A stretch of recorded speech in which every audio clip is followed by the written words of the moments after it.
प्यारे सज्जनों, ईश्वर पर किया गया विश्वास कभी टूटता नहीं है। ईश्वर एक महाशक्ति है, ऐसी शक्ति जो सब कुछ कर सकती है, जो सब जगह रहती है, सबके भीतर बसती है और न दिखाई देने पर भी हर चीज़ में रहती है। ये संसार बहुत बड़ा है, चारों ओर फैला हुआ है, ये ईश्वर का बनाया हुआ है। संसार के बड़े बड़े पहाड़, बड़ी बड़ी नदियाँ, बड़े बड़े सागर, तरह तरह के इंसान, पशु पक्षी, फल फूल सब ईश्वर के बनाए हुए हैं। यही कारण है उसे लोग जगत का पिता कहते हैं। संसार में जितने आदमी हैं, जितने धर्म हैं, जितने मजहब हैं, सब ईश्वर को मानते हैं। सब सर्वशक्तिमान रूप में इस ईश्वर की प्रार्थना करते हैं।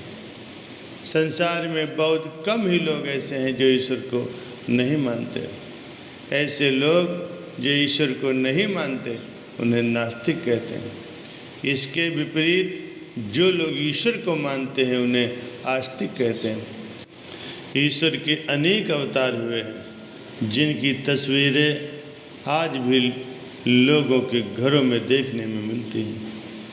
उन अवतारों में राम, श्री कृष्ण, महात्मा बुद्ध, ईसा मसीह, गुरु नानक देव जी, मोहम्मद साहब, महावीर स्वामी, परम संत कबीर साहब जी और श्री संत सद्गुरु जी, अनेक लोग इन सभी अवतारों को ईश्वर मानकर पूजा करते हैं, उनमें श्रद्धा भाव रखते हैं। जिन लोगों को ईश्वर पर विश्वास है, अवतारों में श्रद्धा है, उनका कहना है कि दुख पड़ने पर ईश्वर अवश्य ही सहायता करता है। यही कारण है कि लोग ईश्वर की प्रार्थना करते हैं। उनको विश्वास है प्रार्थना और पूजा करने से ईश्वर प्रसन्न होता है और अपने प्रेमियों को अपनी दया प्रदान करता है।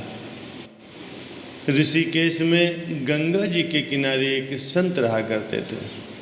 वो जन्म से ही अंधे थे और उनका एक नित्य का ये नियम था कि वो शाम के समय ऊपर गगनचुंबी पहाड़ों में भ्रमण करने के लिए निकल जाते थे और भगवान के नाम का कीर्तन करते जाते थे।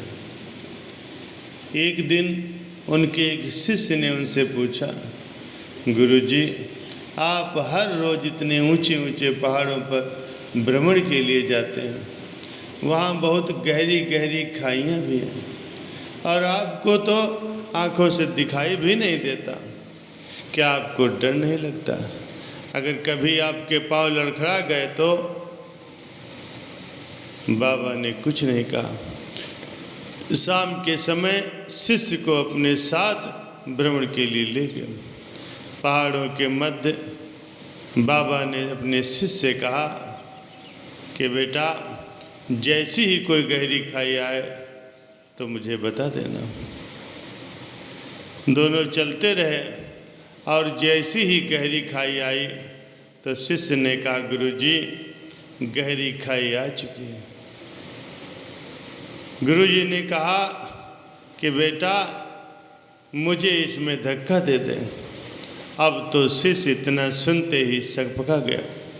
उसने जवाब दिया, गुरुजी, मैं आपको धक्का कैसे दे सकता हूँ? मैं ऐसा हरगिज नहीं कर सकता। आप तो मेरे गुरुदेव हैं। मैं तो अपने किसी शत्रु को भी इस खाई में नहीं धकेल सकता।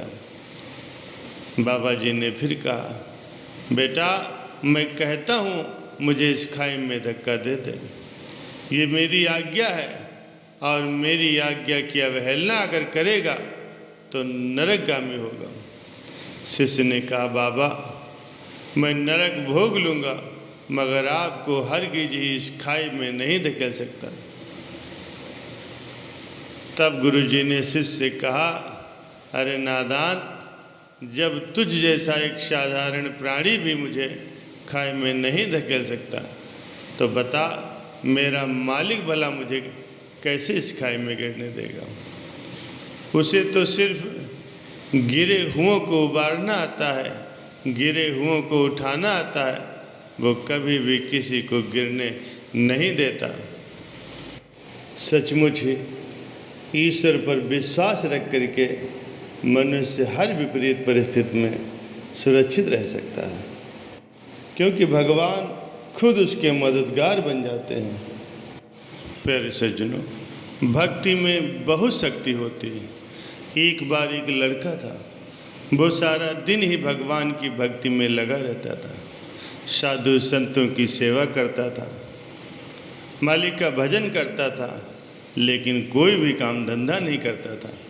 उसके माँ बाप भाई बहन सब उसे निकम्मा कहते थे, पूरा परिवार उससे परेशान था। उस नगर के राजा की कोई संतान नहीं थी। ज्ञानी पंडितों ने कहा, राजन, अगर आप किसी नवयुवक की बलि दोगे तो आपको संतान अवश्य होगी। पूरे नगर में घोषणा करवा दी गई कि जो भी परिवार अपने बेटे को राजा की बलि के लिए देने को तैयार है, उसे बहुत सारा धन दिया जाएगा। ये खबर उस लड़के के परिवार तक पहुंची। परिवार ने सोचा, ये कोई काम धंधा तो करता नहीं है, हमारे किसी काम का भी नहीं है, इसी को ही राजा के पास भेज देते हैं और मिलने वाले धन से हमारी कई पीढ़ियों की आर्थिक हालत भी सुधर जाएगी। उस लड़के को राजा के पास बलि देने के लिए भेज दिया गया। अगले दिन उसकी बलि से पहले उसकी पूजा की गई। लड़के ने राजा से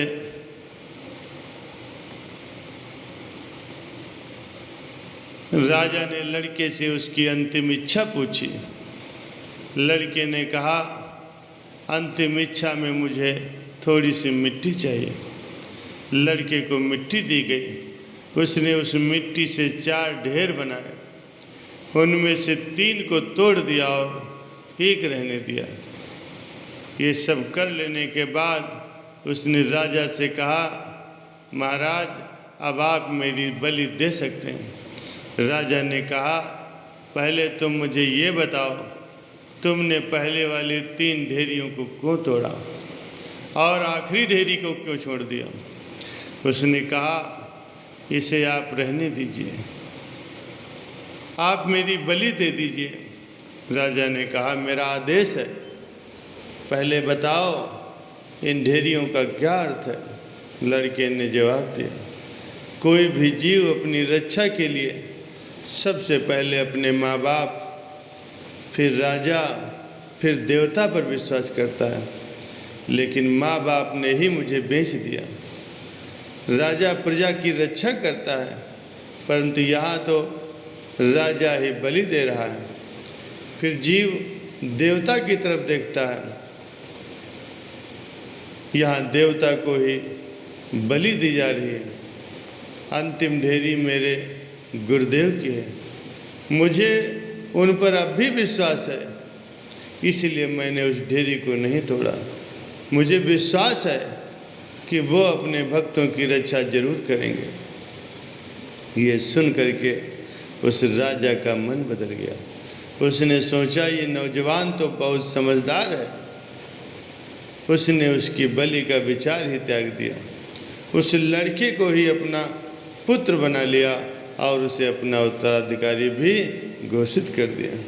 प्यारे सज्जनों, ये होती है अपने गुरु पर, अपने ईश्वर पर विश्वास की शक्ति। क्योंकि जिन लोगों को अपने गुरु पर, अपने ईश्वर पर विश्वास है, उनका कभी भी कहीं पर भी अहित नहीं होता। वो सदैव प्रभु की मौज में चलते हुए अपने इस जीवन को भी सुख में व्यतीत करते हैं, अपना परलोक भी संभाल लेते हैं।